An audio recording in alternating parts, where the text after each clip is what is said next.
Welcome to the Podcast Era Mastermind Show. I am Steve. Baby, it's cold outside. Stuart, and with me, the real brains behind the Podcast Era Academy, Mark Deal. Mark, the Santa Claus Deal. Today, we're going to talk about late fees and rush fees. What are the pros and cons? How can we institute them without turning off the client? And at the end, we want to talk about what we can do as service providers to get the creators, the podcasters, to not have to deal with late fees and rush fees, meaning how do we get them to turn their stuff in on time? With us today is Angelina Gurrola. Angelina is a podcast producer, manager, and strategist offering full service launch and monthly management packages to creative businesses and brands. Isn't working with businesses fun, Angelina? Very much is. It has its pros and cons every single day. And she has a passion that I used to have, I still have, but I no longer have vinyl. How big is your vinyl collection? Honestly, it's not as big as I'd want it to be because I'm still a renter, and having a big vinyl collection does not bode well for frequent moves. Yeah. Oh, I know. Boy, they're heavy. They are so heavy. I know. You just went through your move a couple years back, so you know. Yep. Sold them all. Man, heartbreaking. But it was good. All right. And also with us is Charles Commons. Charles is the host of the award-winning It's All Cobblers to Me podcast. I don't even know what that means. What is It's All Cobblers to Me mean? It's my football or soccer team, Steve. So Northampton Town, known as the Cobblers, because Northamptonshire is a shoemaking county in the UK. It's world famous for its shoes. Okay. And you're also co-runner of the largest UK podcaster community, which I have heard of, although I'm not over there, MIC's Podcast Club. Tell me about that. Yeah, Mike's Podcast Club, as we always try and get people to say, but people either go with Mick or they phonetically go with it. It doesn't matter at the end of the day. It is a collective for independent podcasters. We come together once a month, mostly on Zoom, but we come together and literally talk through our problems. And if there's an issue that you faced with making your podcast that month, you can ask the community, and the community will then answer based on their own experiences. It's just a brilliant, brilliant way of getting podcasters to help each other to make better podcasts. Right. But you're also in the post-production side, and that's where we're going to be living in this conversation today. We're talking to our audience of podcast editors, producers, managers, directors like Mark, and we're talking today about late fees and rush fees. Now, is there a differentiation between what a late fee and a rush fee is? Do you guys have a late fee or rush fee? And so how would you define that? Let's start with Angelina. Yes and yes. Honestly, for my purposes, I only use the terminology rush fee because I find it to be more specific and understandable for clients, because they understand that if they're paying a rush fee, it means that the window for us to complete the edit and whatever other deliverables go along with it is shorter, and it's going to get out on time per their regular release schedule. Late fee, I guess it's kind of the same. It could be the same thing. We can talk about that. But to me, it sounds like it's more like a punishment towards them, and kind of that energy can create a different relationship between the two of you, rather than a rush fee, which is like we're compensating the team accordingly to be able to get the work done on time for you. And I feel like that difference can kind of change the dynamic. So I usually only use the term rush fee because it is a little bit more specific to how it actually affects our workflow. And I find that they understand it a little bit more. There's obviously always some pushback and ways that we can communicate better, which I'm sure we'll get into, but that's how I see it. I'm sure somebody might have a different opinion, but. Charles, do you have a different opinion on that, or is that pretty much the same way you define it? It's mostly the same, I think. I don't know how it works in, across the pond, but in the UK, we would sort of say a late fee is for a late payment of an invoice. So we have it based at, that there is a standardized sort of fee percentage worked out that the Bank of England and that side of things sort of sets, that you can obviously go and choose to use that, or you can make up your own. But yeah, rush fee for me, exactly the same as what Angelina said. Late fee, yeah, it's essentially me turning around and going, you've still not paid. If you don't hurry up, I'm going to add a bit more to that. It's interesting. I think traditionally that is more about what a late fee definition is. And I hadn't even thought about it that way. Honestly, I hadn't either, but now, yeah, that makes sense. And that's a whole other thing. Yeah. And Mark, have you instituted rush fees or late fees with I clients have before? both. And one thing that I'll point out, especially in certain contract laws, again, I'm not a lawyer, and even if I was, I'm not your lawyer, as a lot of the podcasting lawyers would say. But I have been to court once regarding late fees, and it's key to in the contract to make the late fees not seem punitive, essentially a punishment. But if you outline that, hey, it's a late fee, it's going to be more, and I'm charging a late fee because of all the administratia, all the extra steps I have to go to. For example, when we charge a late fee to go after, late payment or collections, there's extra steps we got to do, right? We got to reference contracts, we got to send out emails and that sort of stuff. So as long, I found that, with late fees, if in the contract you point like, hey, I'm charging this because of all the extra administratia that goes along with enforcing and collecting late fees based off the original fee, that's why we do this. That's just one personal piece of experience that I've witnessed firsthand that I would recommend people consider.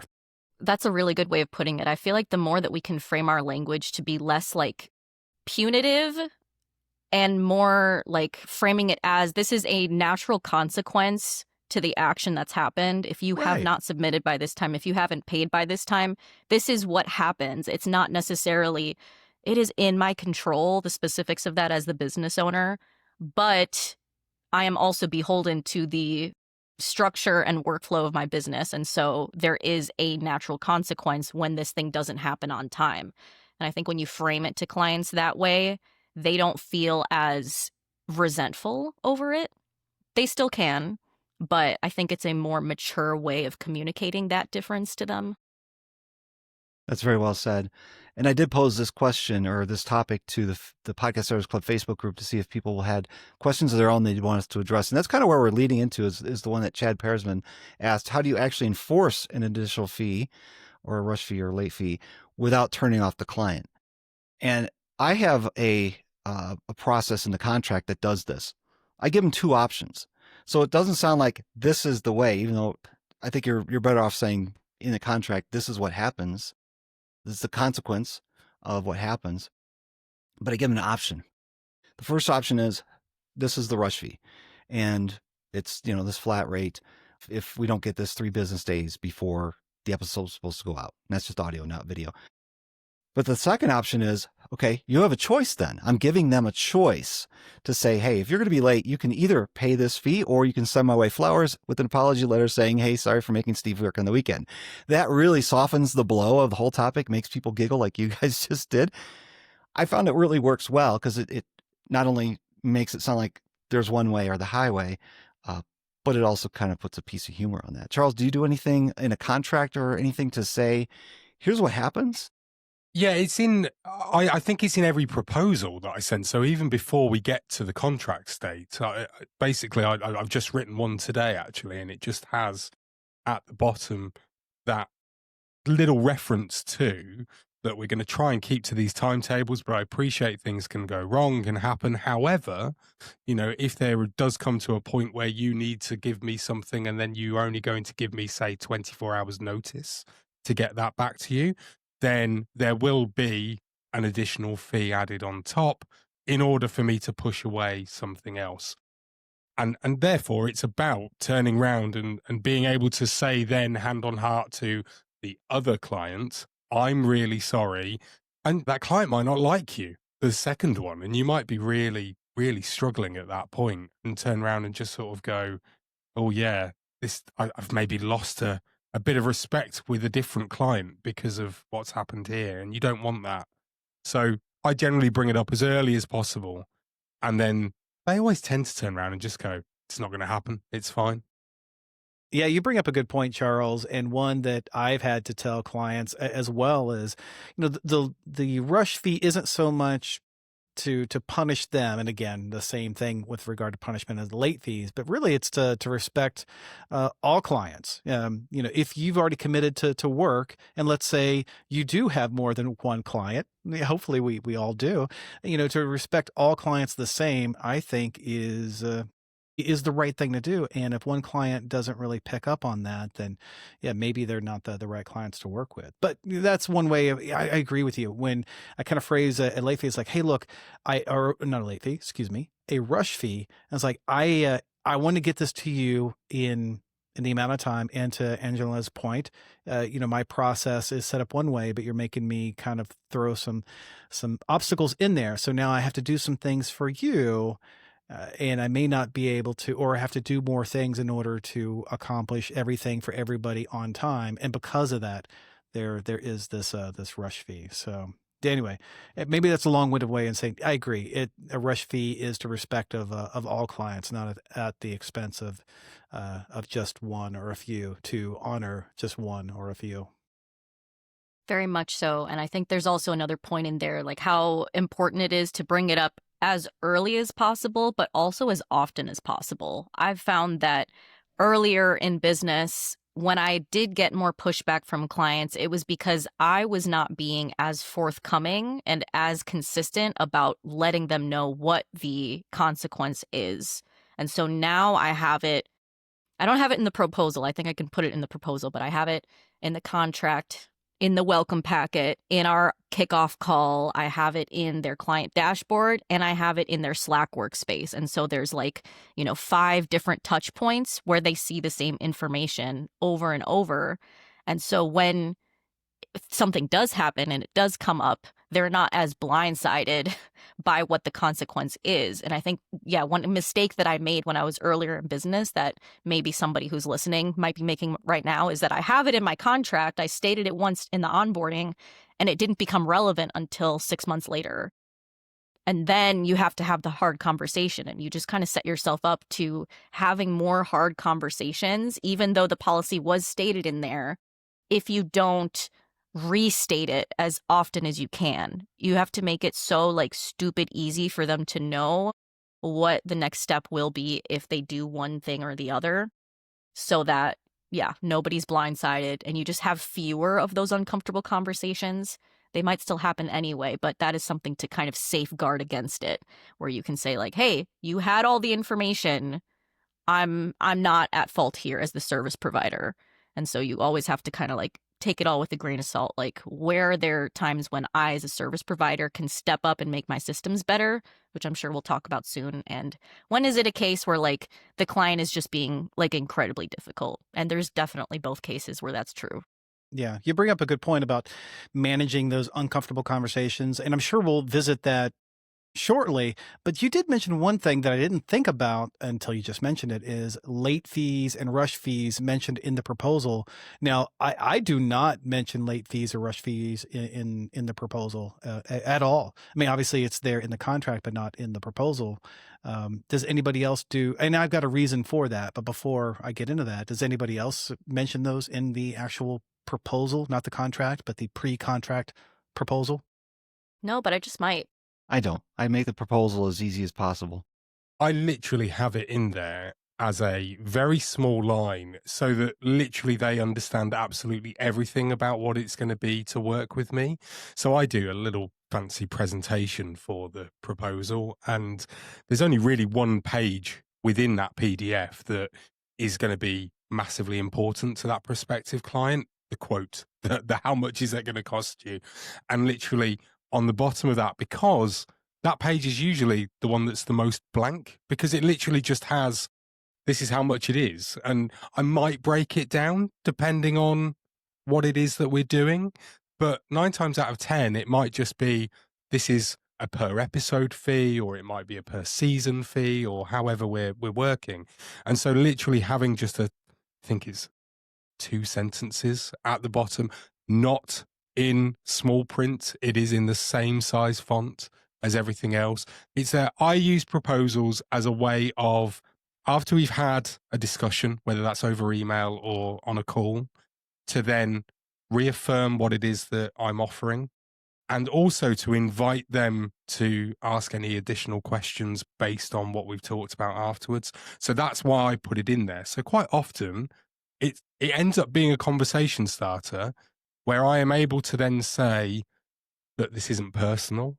And I put it in there so you know about it straight away, right from the very beginning. I'm glad that you've asked the question about it. I want to have a good relationship with you. So we're going to respect each other if we work with each other. This is what I hope to expect from you guys, and this is what I will deliver to you in return. And it just starts that, I think, or I feel, that relationship in a really positive way where I'm happy to take and answer their questions, no matter how awkward that conversation is. I think a bit like Angelina says, we don't like surprises at any point. So if you are 6 to 8 months into a contract and it's the first time that we've actually had to come across this issue, then that can be a bit jarring. You imagine if it's you on the other side of it, you'd be like, oh, hang on a minute. What's this? And okay, it might be there in the T's and C's. It might be there way back when you first started, but we've had a brilliant relationship up until now. What gives? Why aren't you just giving me that little bit of an opportunity or something like that? So I like having that relationship so that therefore there's always a constant line of communication, which I'm sure we probably all like to have with our clients. And, whereas maybe not too much like friends, but I like to be invited to things that happen because of the podcast that the client works on. Well, then let me ask you this, because, okay, so maybe the first time you let it go and the second time happens. If you don't have that, well, no, let me rephrase the question. Do you ask your client if they want to approve the rush fee each time it happens so that they're not surprised when they get the invoice? I have started working it into my onboarding where I give them options. And so I'm still kind of trying to do this retroactively with the clients who didn't have this as a part of their onboarding. But like every client who comes through, there is some type of questionnaire at the beginning where I can, have all their information in one place. And now I've started asking, here are like the 3 different potential consequences to this thing happening. So one of them is there's a rush fee and your episode goes out live at the time that it's supposed to, as long as it's still within this window. Like there's still a window where I'm like, I can't happen. For me, I can't accommodate 24-hour turnarounds anymore. And so even if it was, rush fee for 24 hours, that would still be outside of my window. So I have I'm very, very clear about from this day to this day, this is your window. If you would like to pay a rush fee, it'll still go out on time. Or some people just don't want to pay any fees. They don't want to pay any fees, and they would rather skip a week and just not have something go out and not pay a fee. To me, that doesn't make sense because they've already paid for the retainer in most cases, and so they're still wasting that money. But I'm also very clear about that. If it's a retainer relationship, you're paying for the time in my schedule, whether you use it or not. That's something that's also big that I have to communicate on the front end to kind of complement the late fees making sense, the rush fees. And then the other option is I can release your episode in the same turnaround window, just on a different day of the week, which is not ideal for me because then it changes around whose work I'm usually doing on what day. I don't love that either. So maybe I could come up with a better solution for that, but those are usually the 3 options that they get. And so they choose in advance what they would like the consequence to be if and when that happens. I like that.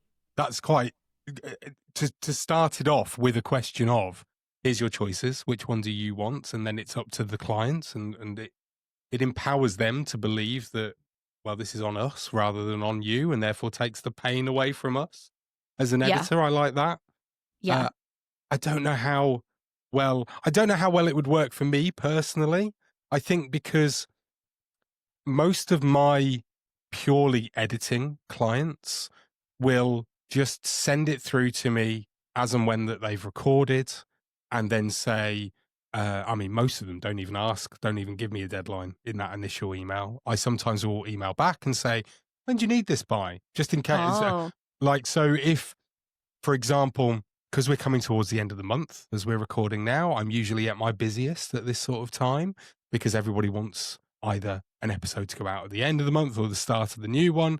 And so I have, in the last couple of days, been replying to my clients when they've sent work through saying, when do you need this back by? So that I can then start to prioritize what I'm going to do. Now, I have had a couple that have said, could you get it back tomorrow? And I've kind of gone, do you really need it tomorrow?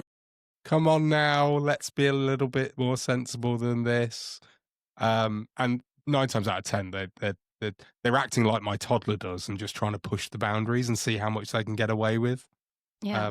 So I tend to just sort of, again, have that relationship where I can be a bit jokey with them and, be a bit like, are you sure you need it by then? Are you really, really that pressed for it? And they'll go, well, no, not really. 2 days, 3 days, be fine. Have you considered using like submission forms?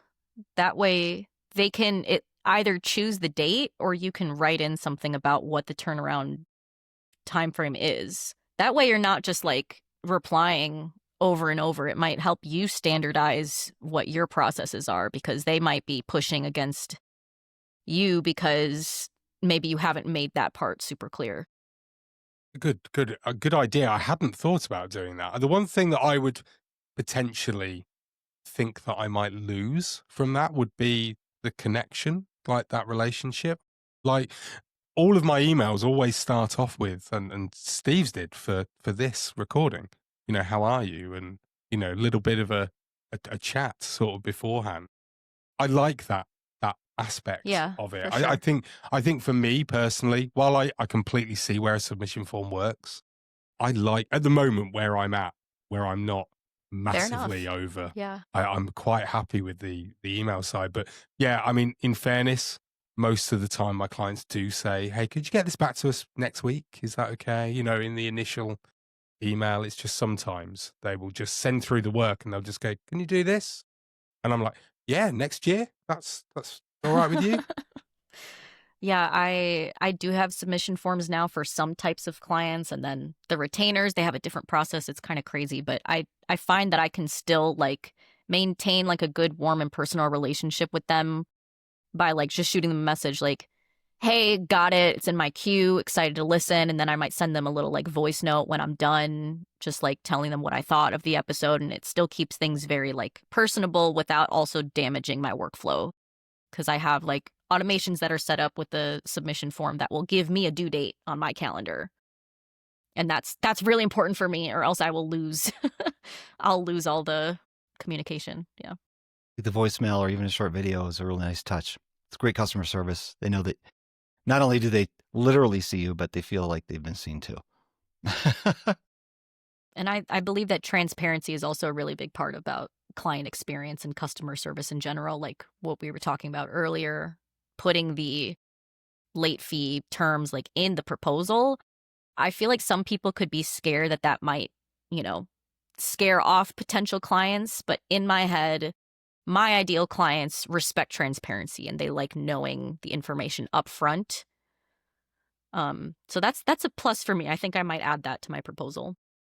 As well as it frames the conversation. I don't necessarily put out there in the proposal, like, here's the late fees, here are the rush fees, but I do say, hey, here's your goal, here's what's in scope, and then here's out of scope.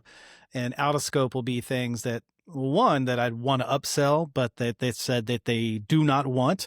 So I'm like, all right, well, I'm going to put that as out of scope. So that way you see that, I could do it, but you don't want it. As well as in there, any work done within less than, certain time frame. Because of course, when you have the discovery calls with clients, prospective clients, they're like, of course I'm going to give you all the files and things, weeks in advance. We always plan out our stuff. We're never reactionary on everything because we're the best clients to work with. I'm like, oh, great, that sounds awesome, and I'm going to write the proposal that way. And but out of scope is like anything. It's not within that time frame. But I don't list out the exact fees and stuff. But I do, and maybe I should dial up the notch a little bit. But again, I don't make a lot of money off of rush fees. I mean, it's nice. It's a nice to have, but I don't make a lot of money off rush fees. Maybe my rush fees are too severe. I don't know if I'd feel comfortable wanting to make money off of rush and late fees. No. Because a significant portion. Yeah. Well, this is it. You sort of, what you want is that really good relationship, and therefore if you're constantly, I think if I had, and this hasn't happened to me, but if I had a client that was constantly coming to me saying, we've just recorded. Could you get this done for me now and then back to me in a couple of hours? If that was constantly happening, I'd probably jump on a call with them and look to rehash the actual contract in the first place and say, well, look, if you are going to need this, if this is the way that you're going to work, I can accommodate you on the most part. But there are going to be times that I'm simply not going to be available within that short frame of time and that short notice. So look, we're going to have to, rework out your fee, your initial fee, so that I can do it. And we're going to have to work out the actual, turnaround time and put that in a contract so that both of us are aware.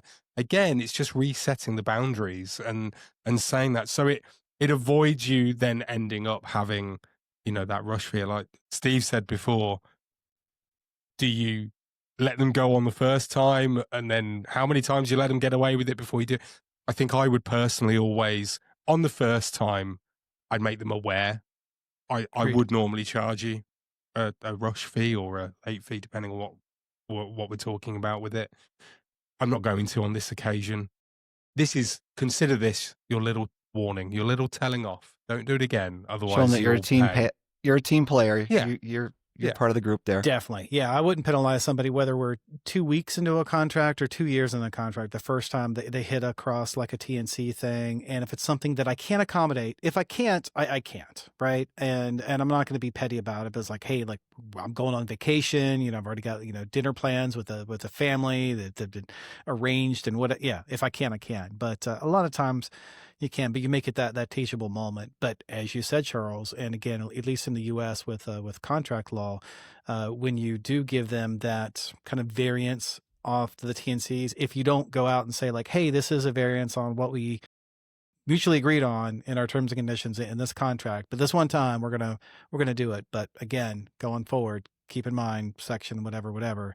This is what we agreed on. Because if you constantly do something that is outside the contract, then a judge could say like, well, you've got this contract, but you never enforce it because you always do this stuff. So obviously that clause means nothing.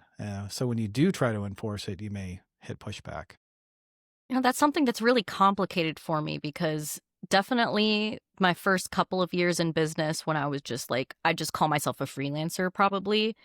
I was definitely people pleasing, and that's like one of my like personal tendencies as a human is to like not like avoid the conflict and just like, okay, I can take the short end of the stick here and make the other person happy. And I ended up with a few clients that, the relationship didn't feel good to me and I was constantly resentful. And so like there's always like this balancing act. And I also feel like I could probably go into like a whole sociological analysis on like how women specifically, especially in like the tech field, feel like they need to be accommodating of their clients, whether they're male or not.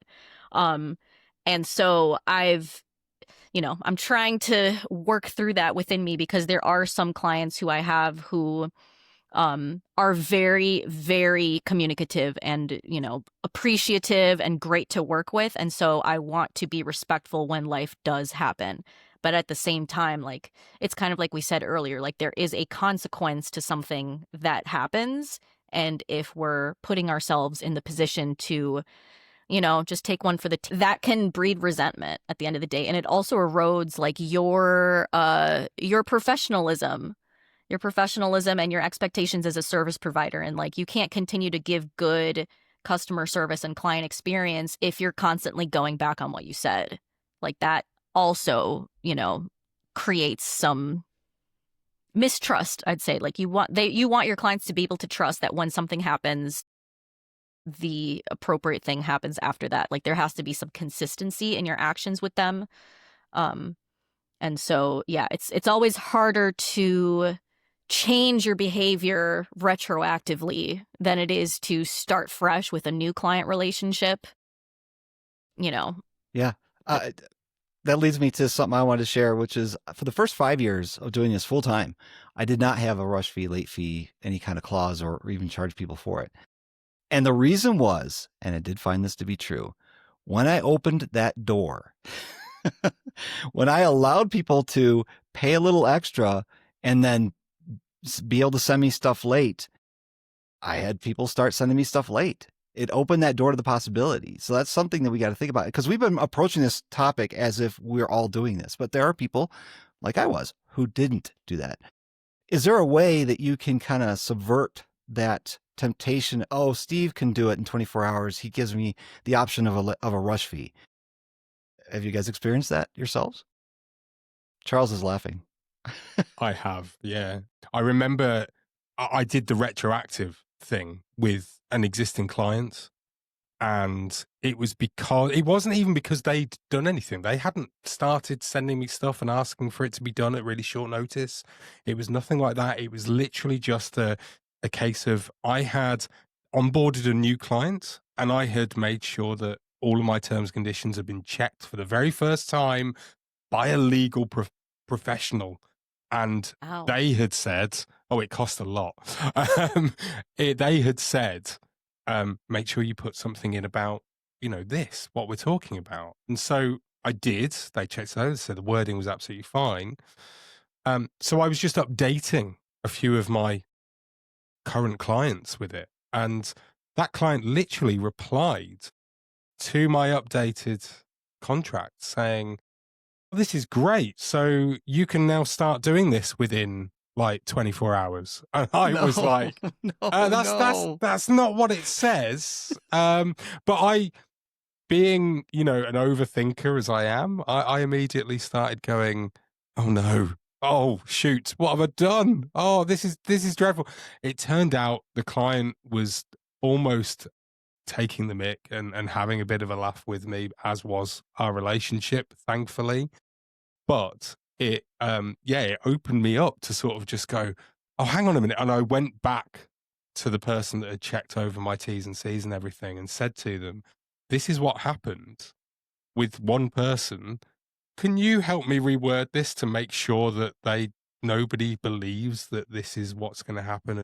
And so, yeah, a couple of changes, couple of different words instead of what I'd written. And from there on, I was able to then point out and just go, no, that categorically is not what that says. Yeah. That is very much in a severe circumstance, this is what will happen and this is what it will mean to you. Yeah, I revised that part of my contract. I added a little bit of a clause or something saying, and the option of turning this around that quickly, if you send your files in late, does not. I should probably bring up the contract's available in the Podcast Error Academy. So join the Academy, you get templates for that. In the contract, I had to rephrase something like, this doesn't say that I will turn it around in the amount of time. It gives me the ability to, and I'll charge you a little bit more, and I do a flat rate. But if I can't do it, then you won't be charged late fee. So I'm pretty much giving myself an out. So if I can't deliver or decide not to deliver, then, there's no harm, no foul, except that the episode doesn't come out on time, what their schedule was. I think that's really important, is the fact that, just because it's there in your terms and conditions to say that you would charge a rush fee or a late fee, you don't have to do it. You could just push back and say no. And I've had to do that more times than I've ever actually charged a rush fee, where I have literally just had to say, I'm fully booked right now, or I'm away, whatever, the reason is, but I literally do not have capacity to do this work. So here's some options for you. I've got a great friend who is also an editor. He'll do a fantastic job for you. Let me pass it on to him. He'll invoice me, or however it might work, and I'll invoice you, whatever it is. Or can you wait until I'm back? And generally speaking, when you actually push back and you say, do you really need it now? In my experience, the clients don't. They think they do. And there's that thing of how your emergency is not my problem. And so therefore, by making that very clear to them, and I've had that where, I've had somebody that was, clearly had somebody higher up than them saying, you're missing a deadline. So they tried to push that onto me. And I had to say, well, I'm not even I don't even have my laptop. I cannot do it physically. And for some reason that wasn't being heard. And I eventually had to sort of just say to him and go, look, dude, go back to your manager and tell him that it's not possible. Tell him when I can do it and then see what their response is before you come back to me, because I guarantee it's not anywhere near as bad as what you're thinking right now. And lo and behold, he came back to me a little bit sheepishly. Could you do it by the end of the week, please? I was like, yeah, sure, absolutely. Not a problem. Yeah, the way that I try and prevent this is that a rush fee does not mean that up until the very end of the very last hours, you can submit this and pay that rush fee. Like for me, there's another window. So most of my clients are on like 4 business day turnaround, the retainer ones. Per episode clients are a little bit longer just because, I'm not like carving out space for them every single week.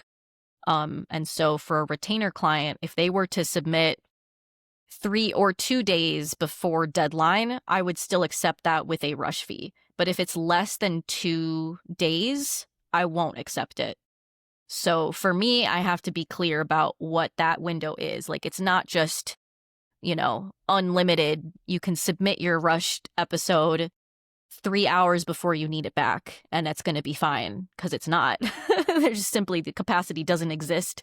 And I also try to be very proactive about letting my clients know when I'm going to be out of office, weeks in advance if possible, day before. I have the out of office on, and I'm not even out of office very often to begin with. But yeah, I think it's just the whole conversation about being as proactive with your communication as possible, being repetitive with your communication, and also giving them examples. Like in my welcome packet, I literally have examples now. Like, for example, we need everything to be done and submitted by Thursday, 5 p.m. So that would mean by this time is when you can submit without a fee.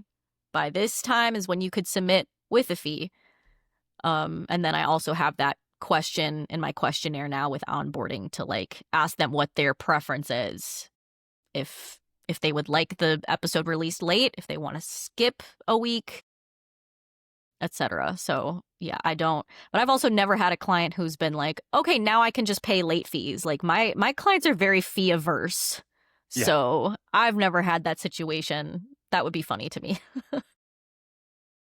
If you had somebody who needed a turnaround faster than normal, do you charge a percentage, or do you do a rush fee, or I'm sorry, a higher price rush fee? Do you do any kind of variables there? Because this is actually a question that Alejandro Ramirez put into the Facebook group.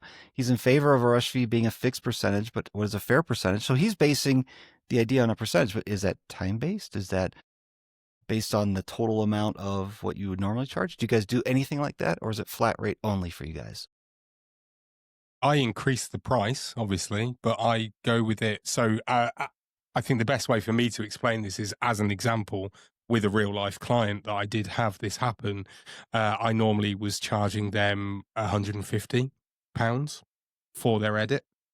And they submitted it to me asking me to do it that day. Now, I could do it that day. It wasn't actually a problem. It turned out that I'd come into my office and I'd gone, right, what am I going to work on? And I sort of went,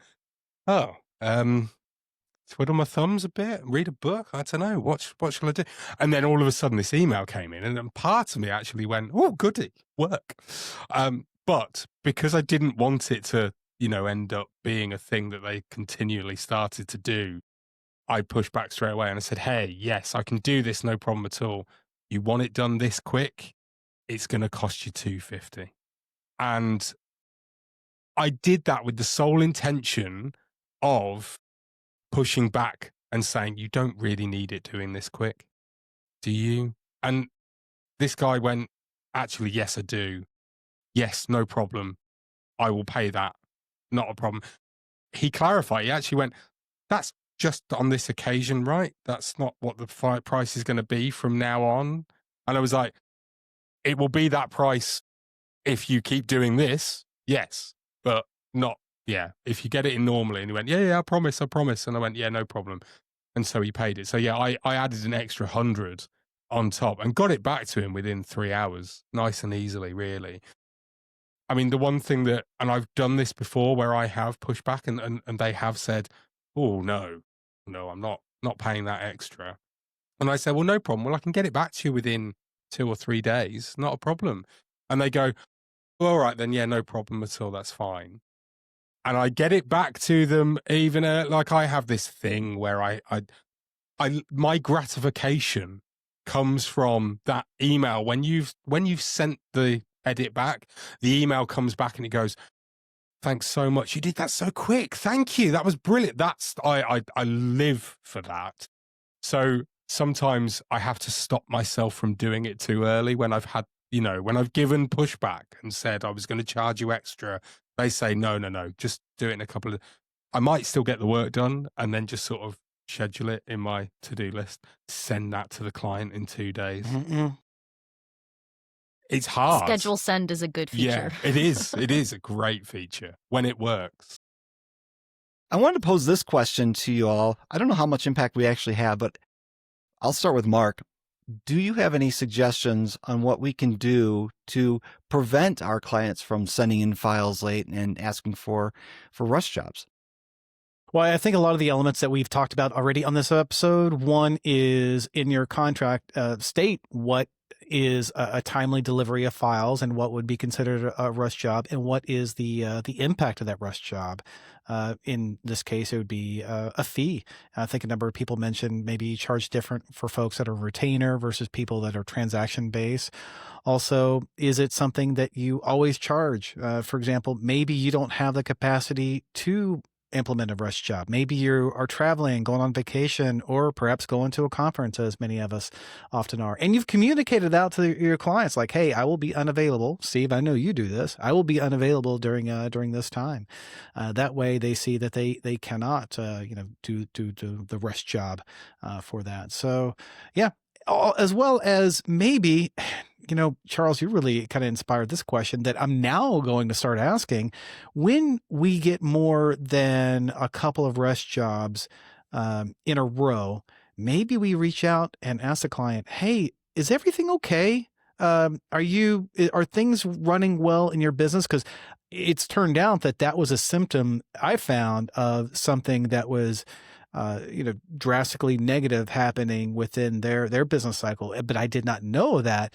And it was reflected based off of these rush kind of jobs and false urgency type thing because they had bigger issues going on. So maybe that's another thing. If you get a couple of rush jobs in close together or more than you'd see, maybe reach out to them like, hey, been happy to accommodate this and you've done the rush fee, but I just want to check, is everything okay? Because I want to be this, economical and efficient for you. And maybe you find out things aren't okay or copacetic over there. Like that relationship again, that's what it comes back to for me constantly is I enjoy working with my clients. I enjoy finding out little bit extras about them, that isn't about work necessarily. Steve, when we jumped on, to start this recording early, you asking about the weather. I know you were doing it to get me to talk and make sure the mic wasn't working too hot and everything. But, I did that with one of my clients just this weekend. I'd been at a wedding and I joked about the fact that because I stayed over in a hotel, I was able to have the heating on and not worry about how much that was going to cost me because I'd paid for a hotel. It was fine. Yet now I'm at home. The heating's not coming on till October and I'm not paying any more money towards it. That relationship is so important for me that, yeah, I do keep on top of what I'm doing. I make sure that I let my clients know I'm going away on holiday at the end of the month. This is when I go. This is when I'll be back. If you've got anything for me, either that you need doing just before that or over that period or for when I come back, and I make that usually in a little bold bit of font because obviously if you want it on the Monday that I'm back, it's going to need to be done before I've gone away, folks. And yeah, so for me, it's just about consistently communicating with my clients and yeah, just enjoying it. I would hate to resent anyone because they were constantly giving me, work late or wanting it done in a less than timely fashion. And I just, yeah, be friends with your clients, everyone. It's better that way. Life is good that way. Very much agree with that. I think part of this entire conversation of like building a good relationship with your clients, for me, I'm trying to move away from like, more of that transactional relationship where you pay me, I do something for you, you pay me again, I do something for you. I want to foster the type of relationship with my clients where we're in partnership with each other. And if one of us isn't doing our job, the podcast is the thing that suffers. And so when I have a client who might not be like fulfilling their end of the bargain, so to speak, they're still paying me a lot of money. And so I still want to show up and, ask them what's going on and reiterate that this is a partnership, this is a team effort, and I am just as invested in the success of your show as you are. Maybe not just as, but like I'm in your content all the time. Like I've spent so many hours like editing your work, doing other stuff for you, like developing strategy with you. And so it's really important to me as well, like on a personal level, like I'm very fulfilled by my work. And so, I may be very over communicative about what the boundaries are and what the consequences are, not because I want to come across as rigid, but I want to come across as consistent. And I want them to be able to rely on my consistency. Like I want them to be able to rely on my services as well as what happens when XYZ circumstance comes up. And so all of that together does end up creating a relationship with your clients that is mutually beneficial and mutually trustworthy. And if you've done all that and you're still getting pushback and it's still not feeling right, that just might be a clue that it's not the best client relationship for you. And we've all had those situations where we've had to let people go, or we had to just invest less of ourselves in the strength of that relationship. Like we're all learning, and it's only like one step on the road to getting a roster full of clients who are dream clients. Like that's our ultimate goal here. And those are always the clients that end up being the most successful. Like the strength of that relationship is directly tied to the success of their show. I could also mimic the relationship part and communication part, but a couple of tangible, or maybe that's not the right word, ways that I help my clients to be on time. Obviously, the emails saying, hey, we're getting close to the deadline here. But setting up that shared file system, or better yet, now that a lot of clients are using systems like Riverside Squadcast, saying, hey, why don't you just add me as a team member or give me the link to the recording so you don't have to download anything. That saves you the time. I can get right into it, pull it down when I'm ready. That little piece of resistance I've always seen has helped get the files to me quicker. I don't know what that is, but sending an email is a lot faster than downloading files to their computer and then having to upload it to somewhere else. So that's what I'll leave us here with. So I want to thank our panelists. Let's start with Charles. Charles Commons, you were the non-employee of the week. What the heck is a non-employee of the week? Well, when you're in employment, then there might be an award every week or so for somebody that's done really well. I'm in a fantastic community called Being Freelance, which you can be in wherever in the world. We've got lots of great Americans, Canadians, Australians involved in it. It's run by a chap called Steve Folland, who also runs the Being Freelance podcast.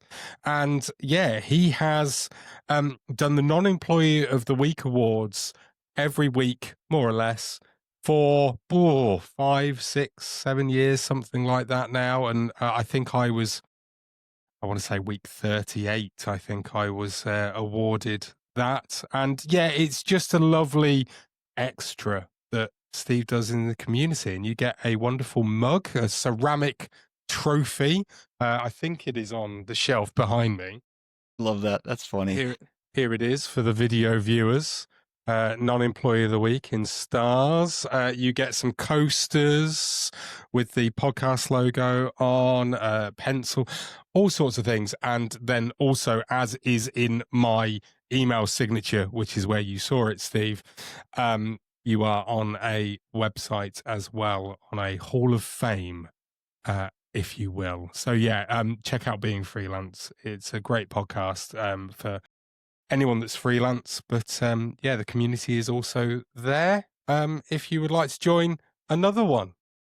And of course, you can find Charles at vibrantsoundsmedia.com as well. And I'll have links to that in the show notes. Angelina, thanks for being here with us today. When's your next DJ gig? My next DJ gig is on October 3rd, 10 days away. Okay. Actually, we're going to Chicago. release this in December. So it happened months ago. I should probably not ask that type of a time-based question. Interesting. This might not be an edit point. I'm going to leave that in. But It was great, everyone. You totally missed it. I will say when this show does come out, I probably will have rebranded. And so the URL in the show notes is going to redirect you if you click on it. oh, so the intentional edit is not going to be where your home base is. It's going to be something else No. someday. We are changing to Wild Wave Podcasting. Wild Way Podcasting. Great. I'll make sure to have an updated show notes link for Angelina so you can find her there as well. Thank you all for joining us on the Podcast Starter Mastermind Show. Ooh. Excellent. All right, Mark, hit stop. Everybody